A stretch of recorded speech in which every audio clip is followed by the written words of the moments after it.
What if Bitcoin is a scam? Why are geniuses of finance like Jamie Dimon or renowned economists like Nouriel Rubini so critical about Bitcoin? Bitcoin itself is a hyped up fraud. Bitcoin has no unique value at all. It doesn't produce anything. Scam, criminal activity, total really bubble, Ponzi scheme is going bust. Maybe they don't really get the potential of this revolutionary technology? Are they just defending the interests of the traditional financial system? Or maybe there's some truth to what they're saying. We decided to find out. In this video, we're going to dive into the 5 most common critiques surrounding Bitcoin. And brace yourself for a spoiler, there's actually some truth to a few of them. Critique number 1. Bitcoin doesn't have any intrinsic value. Critics, like Warren Buffett, claim Bitcoin doesn't have any intrinsic value. They say it's not backed by any tangible asset, and therefore its price is purely determined by speculation. It is true that, unlike a stock, there is no company generating revenue behind Bitcoin. Unlike gold, you can't use Bitcoin to make jewelry. But what does intrinsic value actually mean? The term intrinsic value usually indicates an internal property that makes an asset valuable. Despite what some economists may say, Bitcoin has several such valuable properties. One of the most important ones is scarcity. There are just 21 million Bitcoins that can ever be mined. This makes it different from regular money, the supply of which can be changed by governments and central banks, which means it's subject to devaluation. Economists would point out that scarcity is not enough to make something valuable. And they have a point, but Bitcoin has other properties. Bitcoin is a borderless and decentralized monetary network.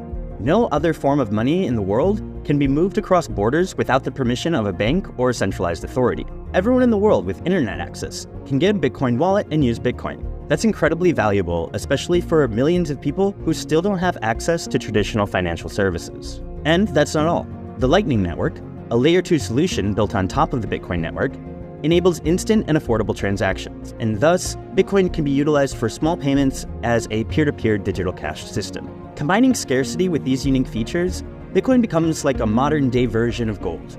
Rare, easy to move around, and not controlled by one central authority. That's what gives Bitcoin its intrinsic value.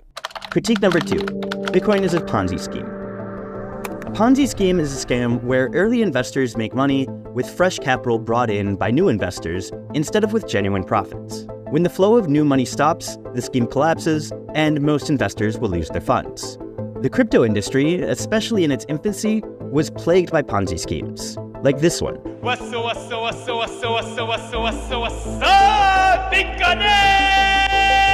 Billions of dollars of investors' money ended up being lost in Ponzi-like schemes such as Terra Luna, Celsius, or even FTX. But what does Bitcoin have to do with these projects? Like a Ponzi scheme, Bitcoin does not produce any real cash flow. Early Bitcoin investors are profiting from money brought in by new investors. But here's the fundamental difference. There is no malevolent entity in charge of Bitcoin who is pocketing investors' money. Unlike Ponzi schemes, Bitcoin operates on a decentralized network, depending on millions of computers to verify transactions. This distributed nature ensures that no single entity has control of the system. And the second difference is that, unlike a Ponzi, Bitcoin has objective value. It provides the world's first censorship-resistant digital form of money. Some people still tend to mix up Bitcoin with the shady crypto companies that have tarnished the industry's reputation. In reality, these projects have little in common with Bitcoin. Before we go further, we'd like to introduce the partner of this video, Go Mining. Go Mining is the liquid Bitcoin hash rate protocol expanding the staked narrative to Bitcoin. 9 data centers across the globe work around the clock. By purchasing Go Mining's NFT, you obtain a portion of the power of these real machines. This is an easy way to earn every day. Find out more about the project at gmt.io. Now, let's get back to the myths about Bitcoin. Critique number 3. Bitcoin is bad for the environment.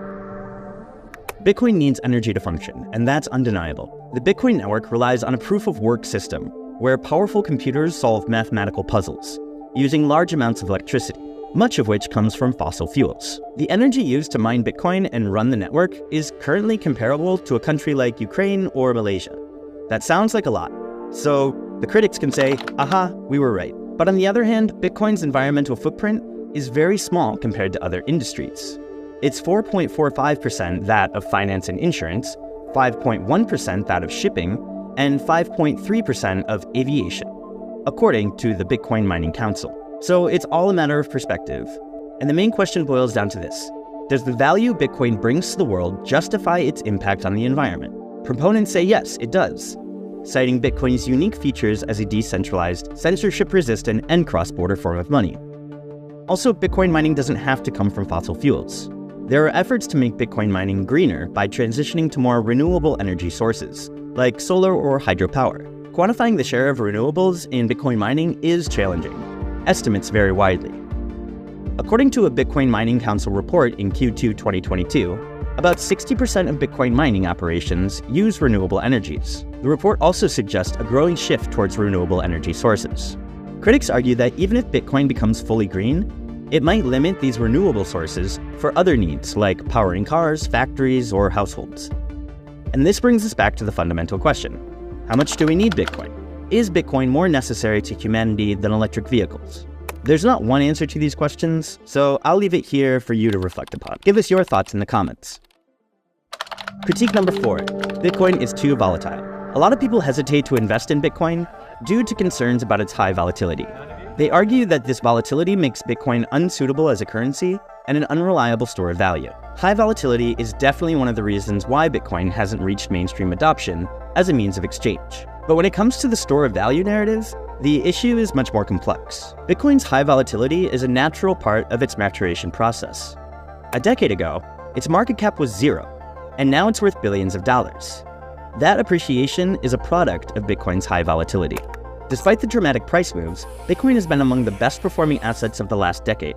According to this matrix of asset class returns, Bitcoin returns dominate every other asset by orders of magnitude. Additionally, as Bitcoin matures as an asset class, volatility has been decreasing over time. Analysts suggest that the potential influx of institutional capital, especially with the approval of a Bitcoin ETF, could further stabilize its volatility. Lastly, volatility isn't inherently bad. Volatility does not measure risk. If included in a conservative portfolio, a highly volatile asset like Bitcoin can increase the potential for returns. The more volatile the asset, the higher the risk, but also the potential returns. It all depends on your risk tolerance. Critique number 5. Bitcoin is used mainly for criminal purposes. Bitcoin is outside of government control and is pseudonymous, which means transactions aren't linked to a name or a surname, but rather to a string of numbers. That's why criminals have been using it to avoid law enforcement scrutiny. Over a decade ago, Bitcoin became popular as the main currency on the Silk Road, an online marketplace which facilitated illegal transaction, mostly drug trafficking. While the Silk Road was shut down in 2013, that wasn't the end of crypto crime. According to a Chainalysis report, crypto-related crimes have been on the rise in recent years. Still, it's important to put things into perspective. Crypto crimes represent about 1% of overall cryptocurrency activity, according to the firm's estimate. Critics say that this is a conservative number, based only on the transactions the company detected, and that the actual amount could be much higher. Despite this, Bitcoin's role in illicit activities remains tiny when compared to that of fiat cash. According to some estimates, almost 40% of physical money in circulation is used by criminals. Unlike cash, Bitcoin leaves a trace, as every transaction is visible on the blockchain. This visibility means that illicit funds moved with Bitcoin can be traced and, in some cases, retrieved through collaboration between law enforcement agencies, crypto intelligence firms, and exchanges. Finally, crypto regulation around the world is evolving. An increasing number of cryptocurrency exchanges are improving their KYC and terrorism finance checks. That's leaving criminals with fewer options to use Bitcoin as a source of funding.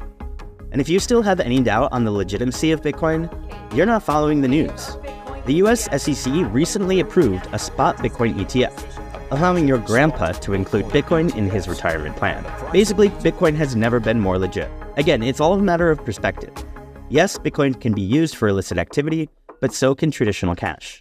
Like most technologies, Bitcoin is just an instrument and as such can be used for both good or evil. And that's it, folks. That was the analysis of the most common critiques about Bitcoin. Hopefully it clarified any doubts that you might have on Bitcoin and even maybe strengthened your investment thesis. If that is the case, don't forget to like the video. It'll help it reach more people. Also, don't forget to stay tuned for more content like this. I'm Max, your host, and see you next time.